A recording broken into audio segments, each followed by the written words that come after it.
अध्यात्म विज्ञान कोई धर्म या संप्रदाय नहीं है, ये स्पिरिचुअल साइंस है जो कुदरत के कानून पर आधारित है। ये विज्ञान पूरे ब्रह्मांड के सभी रहस्यों को उजागर करता है और जीवन के सभी पहलुओं को समझने के लिए एक नई दृष्टि देता है। इसी को आर्ट ऑफ विजन कहते हैं, दुनिया को देखने की एक नई दृष्टि, जो अध्यात्म विज्ञानी परम पूज्य स्वामी श्री कमलेशानंद जी के निर्देशन में सनातन सत्य का अनुसंधान कर हमारे जीवन को प्रकाशित करे। जय सच्चिदानंद। स्वामी जी, दादा भगवान ने जब ज्ञान दिया तब 5 आज्ञा दी और कहा कि ये सुरक्षा कवच है। अगर 5 आप आज्ञा का पालन निरंतर करते रहोगे और आपकी प्रतीति जागृति अनुभव में बराबर रहोगे तो दादा भगवान ने कहा कि आपका मोक्ष निश्चित है। तो मैंने इस 5 आज्ञा पे बहुत गहराई से आपकी तरह शोध किया और जैन दर्शन को मैंने जब पढ़ा तो मुझे मालूम पड़ा कि सम्यक दर्शन ज्ञान चारित्राणी मोक्ष मार्ग।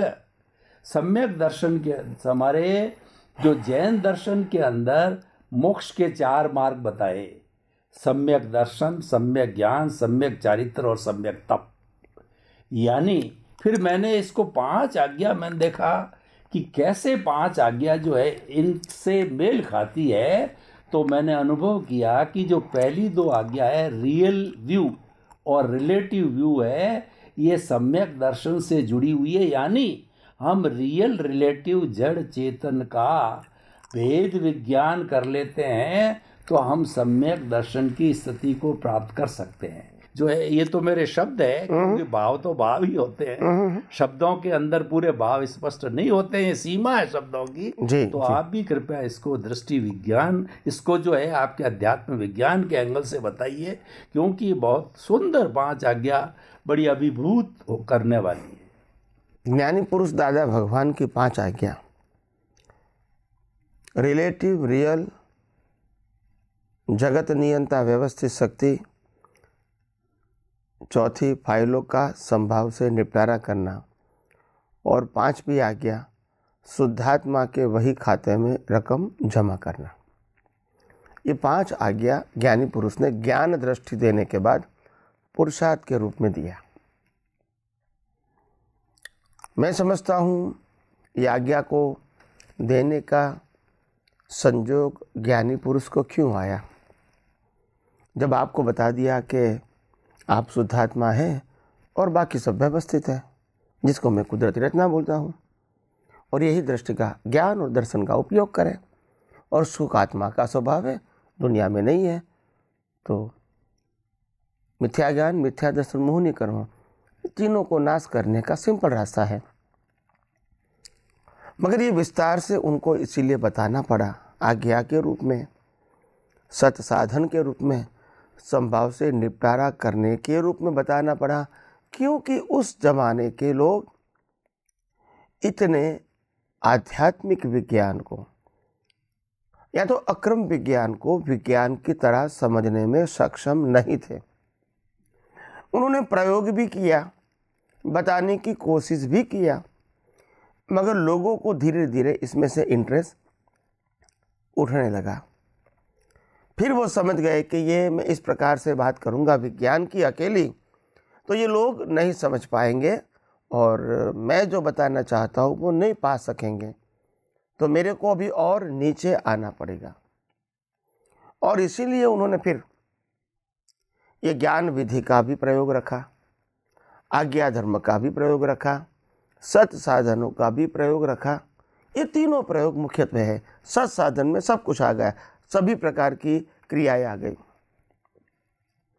तो ये क्यों करना पड़ा? क्योंकि उसको मालूम है कि विज्ञान नहीं समझेंगे तो कम से कम जितना विज्ञान समझे उसके अलावा अगर ये सत साधन करेंगे तो जो धर्मों के अंदर जो कर्म का सिद्धांत है कि पुण्य बनेगा, और प्रतिक्रमण करेंगे, माफी मांगेंगे तो उनका भी तो लाभ मिलेगा, धर्म में भी मिलता है। तो इस प्रकार से उन्होंने ये बातें बताई। तो मेरा ऐसा स्पष्ट मानना है कि विज्ञान और क्रिया का पुरुषार्थ दोनों साथ में नहीं चलेगा, नहीं तो विज्ञान समझ में नहीं आएगा। अगर आप सत्साधन को जो क्रिया से होता है, अगर आप इसको पुरुषार्थ मानोगे तो फिर विज्ञान नहीं समझ में आएगा, क्योंकि विज्ञान सिद्धांतों के ऊपर आधारित है और सिद्धांत दृष्टि से उपयोग करना है और मन वचन काया की अवस्था मात्र कुदरती रचना है, और फिर आप उसमें पुरुषार्थ शब्द जोड़ दोगे तो विज्ञान समझ में नहीं आएगा। मगर आपका जो मूल प्रश्न है, ये 5 आज्ञा को छोड़ के, कि मैंने 5 आज्ञा को जैन धर्म की जो 4 बातें हैं, जैन धर्म के अंदर जो 4 बातें बताई है, सम्यक ज्ञान, सम्यक दर्शन, सम्यक चारित्र और सम्यक तप, किस प्रकार से ये आध्यात्म विज्ञान के साथ जुड़ी जाए। तो ये जोड़ना सरल है।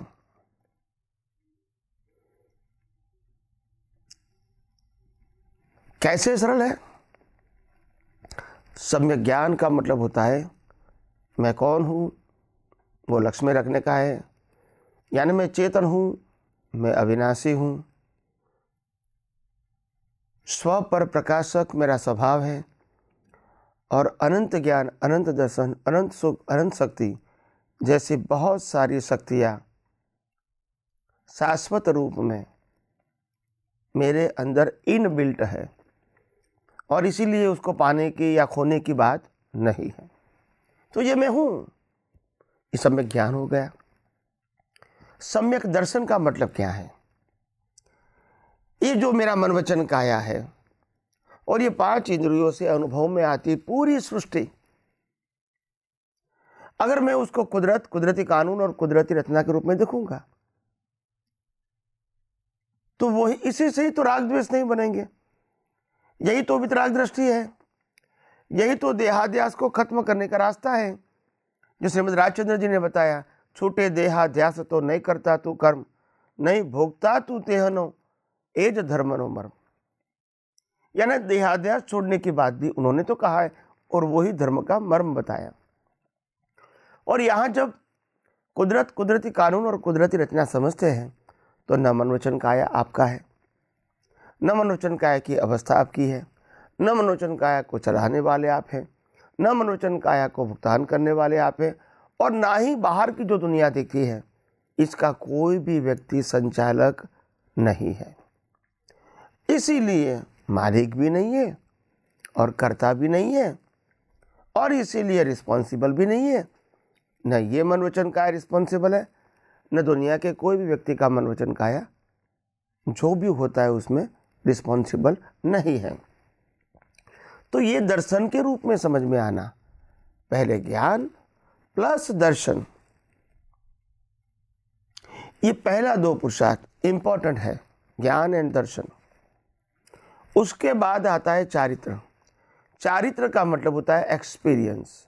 चारित्र का मतलब होता है मन वचन काया की क्रिया नहीं, 5 महाव्रत नहीं। चारित्र का मतलब होता है अनुभूति। जो ज्ञान, सम्यक ज्ञान और सम्यक दर्शन का उपयोग करके हमने जो कैपिटल प्राप्त किया वो है हमारा सम्यक चारित्र। ये अनुभूति की बात है, ये फिजिकल बातें नहीं है, ये स्पीच, थॉट और एक्शन की बात नहीं है, अनुभूति की बात है। इनको सम्यक चारित्र कहते हैं। मगर हमारे पास ज्ञान दर्शन तो है, मगर उसकी स्ट्रेंथ नहीं है कि ऑन द स्पॉट यूज करें और तुरंत चारित्र बन जाए, वितराग दृष्टि हो जाए। ऐसी स्ट्रेंथ हमारे पास नहीं है, क्योंकि ये विज्ञान हमने पाया है। अभी अनुभव के मार्ग में आगे जाना हमको बहुत कुछ बाकी है। तो इसीलिए अगर एक संयोग के अंदर जो बाह्य संयोग है, जो मन वचन काया से जुड़ा हुआ है, वो संयोग में शुद्ध ज्ञान और शुद्ध दर्शन का उपयोग करने का जो प्रयोग है, वो प्रयोग जितना लंबा है इसको कहते हैं तप। यानी कोई व्यक्ति ने आपका प्रकृति का अपमान कर दिया, और ये प्रकृति का अपमान करने के बाद प्रतिष्ठित आत्मा, उसके अंदर शुद्ध आत्मा देखना और उनके मन वचन काया और ये मन वचन काया को कुदरती रचना देखने में समय लगा दिया, 5 मिनट, 25 मिनट, 1 घंटा, 2 घंटा, 5 घंटा। बाद में एक्सेप्ट किया कि नहीं, कुदरती रचना है। तो जो 5 घंटे का समय है, इसको आध्यात्म विज्ञान में तप बोलते हैं। क्या बोलते हैं? तप, सम्यक तप। यानी सम्यक शब्द आत्मा के साथ जुड़ा है और केवल तप शब्द क्रिया के साथ जुड़ा है। अगर आप सम्यक नहीं कहो, ज्ञान दर्शन कहोगे, तो वो रिलेटिव सत्य होगा, वो प्रकृति के साथ होगा। और चारित्र सम्यक नहीं कहोगे तो ये प्राकृतिक चारित्र होगा। और सम्यक तप नहीं कहोगे, सिर्फ तप कहोगे, तो प्रकृति का तप रहेगा। तो ये खास ध्यान रखो, ज्ञान दर्शन चारित्र और तप ऐसा शब्द उपयोग करोगे तो वो रिलेटिव सत्य है। सम्यक ज्ञान, सम्यक दर्शन, सम्यक चारित्र, सम्यक तप, वो आत्मा से जुड़ा है, मुक्ति से जुड़ा है। और तप शब्द में क्रिया नहीं है।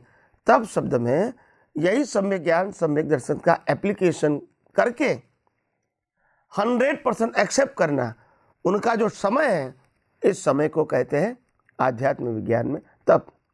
यही सम्यक ज्ञान, सम्यक दर्शन, सम्यक चारित्र, सम्यक ज्ञान दर्शन चारित्राणी मोक्ष मार्ग।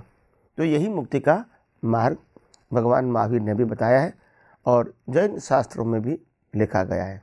तो आइए हम सब यही विज्ञान को और गौर से समझने की कोशिश करें और अपना ज्ञान और दर्शन विशाल और सैद्धांतिक बनाए। हमारे जैन दर्शन के अंदर ऐसा बताया जाता है कि अनंता जो मोहनीय कर्म की प्रकृतियां है, उसमें से मैं वैसे तो 28 प्रकृतियां हैं, पर मैं 4 बातें मुख्य बताता हूँ। अनंतानुबंधी, अप्रत्याख्यानी, प्रत्याख्यानी और संजलन।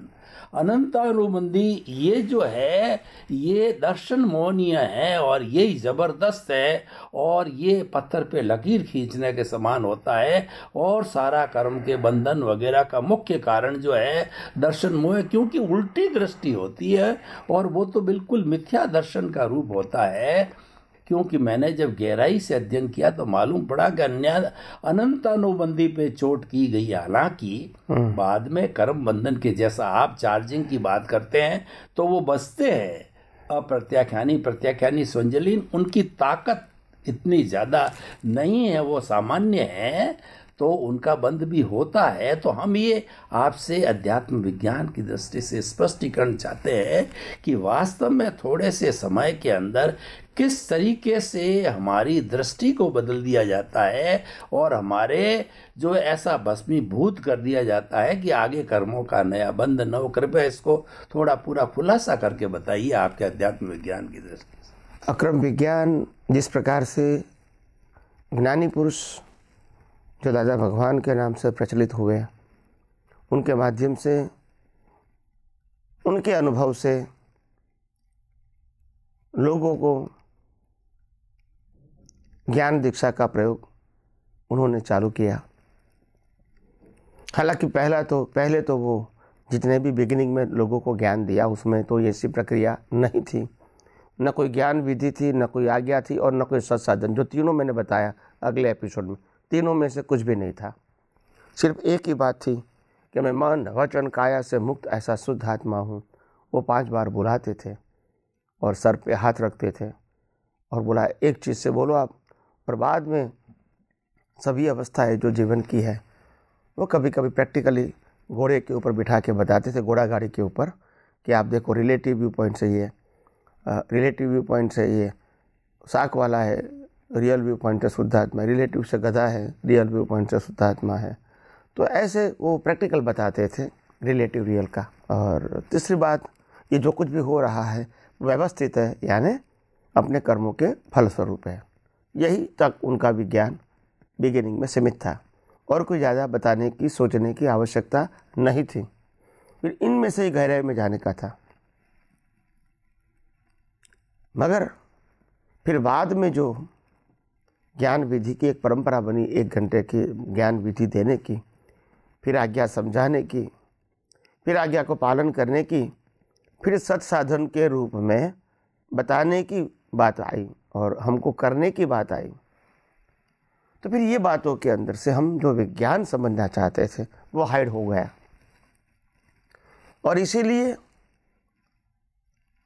आध्यात्म मार्ग जब दृष्टि का विषय है तो दृष्टि ही इम्पोर्टेंट होती है। बाकी जो कोई क्रियाएं होती है कोई प्रकार की, वो किसी व्यक्ति का उदय कर्म हो सकता है, मगर सनातन सत्य नहीं हो सकता है। और मैं समझता हूँ, मैं जो आध्यात्मिक विज्ञान की बात करता हूँ वो सनातन सत्य के सिद्धांतों के ऊपर आधारित है। और इसलिए कोई भी बात पहले थी, आज है और बाद में रहेंगी, वो ही सनातन सत्य में आएगा। ये बात हम सबको आध्यात्म विज्ञान समझते समय ध्यान में रखना है। दूसरी बात, दृष्टि परिवर्तन करने का प्रयोग हर ज्ञानी पुरुष देते हैं। सबकी अपनी एक रीत होती है, मेथड। तो मेथड इज करेक्ट, मेथड सनातन से तो नहीं होती है, मगर उनका अनुभव का एक प्रयोग होता है और प्रयोग के आधार से वो प्रयोग करेक्ट है उनके लिए, क्योंकि उनकी अनुभूति है। तो उनकी अनुभूति के आधार से मेथड भी उनकी रहेगी। तो इसलिए मेथड वो उनके लिए गलत है, वो क्वेश्चन मार्क नहीं होना चाहिए। मगर अनुभूति को एप्लीकेशन के फॉर्म में लोगों को देना, वो मेथड सनातन सत्य नहीं हो सकती है। हर अनुभवी ज्ञानी की अलग अलग हो सकती है, मगर एक ही मैसेज है, दृष्टि परिवर्तन होना चाहिए। भगवान महावीर भी जब ज्ञान दीक्षा देते थे तब वो क्या करते थे? कोई क्रिया करवाते थे? नहीं। कोई सत्साधन देते थे? नहीं। तो वो क्या बुलाते थे, वो क्या देते थे ज्ञान दीक्षा में? यही देते थे सिंपल भाषा में, एगो में सासो अप्पा, ज्ञान दर्शन सजुओ, शेषा में बाहिरा भावा, सव्वे संजोग लखना, संजोग मूला जीवेण, पत्ता दुख परंपरा, तम्मा संजोग संबंधम, सव्वम तिभेण भूषरामी। बस भगवान ने जो आपको ज्ञान दीक्षा देनी थी कि तुम कौन हो या कौन नहीं हो, ये बता दिया। और बाकी जो अज्ञानता के जो मूल है वो तो आपने समर्पित कर दिया है। भूषरामी का मतलब होता है समर्पित कर दिया है। अभी ना आप इसके मालिक हो, नहीं चलाने वाले हो और नहीं भुगतान करने वाले हो। तो कहने का मतलब ये है कि आपको अभी आत्मा की अनुभूति के लिए सिर्फ मन वचन काया और इसकी सभी अवस्थाएं और इंद्रियों से जो दुनिया दिखती है, इसको सिर्फ कुदरती रचना या उदय कर्म के रूप में ही देखना है। क्योंकि संजोग मूला जीवेण पत्ता दुखा परंपरा, संजोग का मूल जीवित होता है कब? जब आप संजोग के अंदर इन्वॉल्व होते हैं, जब संजोग से अलग रहते हैं, संजोग की भुगतान करने वाले से अलग होते हैं, संजोग की भुगतान करने वाले से आप अलग होते हैं, तो फिर ये संजोग आपको बाधा नहीं डाल सकता है। तो इसीलिए मुक्ति का मार्ग बहुत सरल, सहज और सुगम है कि आज्ञा धर्म और सत साधन और ज्ञान देने की प्रक्रिया, ये हर ज्ञानी की अलग अलग होती है और अलग अलग ही होएगी, क्योंकि अनुभव की बात है। अनुभव का मतलब ये नहीं होता है कि यू फॉलो द ट्रेडिशन। अगर ट्रेडिशन को अनुभव कहोगे तो फिर अनुभव की कोई वैल्यू नहीं रहेगी। ऋषभदेव से लेकर महावीर तक जो जो ज्ञान अनुभव किया, लोगों को दिया, सबकी मेथड एक नहीं थी, सबकी भाषा एक नहीं थी, प्रिंसिपल एक था, मगर प्रेजेंटेशन सबका अपने अनुभव प्रमाण से था। एनीवे, तो आध्यात्म मार्ग के अंदर इस प्रकार से हर बातों को सिद्धांत के रूप में समझना, सनातन सत्य के रूप में समझना, कुदरती कानून के रूप में समझना बहुत ज़रूरी है। और इसीलिए हम जब ये आध्यात्म विज्ञान को समझना चाहते हैं, अनुभव करना चाहते हैं, आगे बढ़ना चाहते हैं, तो बहुत सारी बातें हमको ये विज्ञान के अंदर समझनी पड़ेगी कि विज्ञान के अंदर आपके पास कर्म बांधने का, कर्म छोड़ने का कोई फ्रीडम नहीं है। जहाँ तक अज्ञान है, अज्ञान को मिटाना पड़ेगा, उसके बाद ही कर्मचार्य बंद हो गए और भुगतान तो कंपलसरी है ही। तो आइए हम यही विज्ञान को और गौर दृष्टि से समझने की कोशिश करें और अपना जीवन धन्य बनाएं। जय सच्चिदानंद।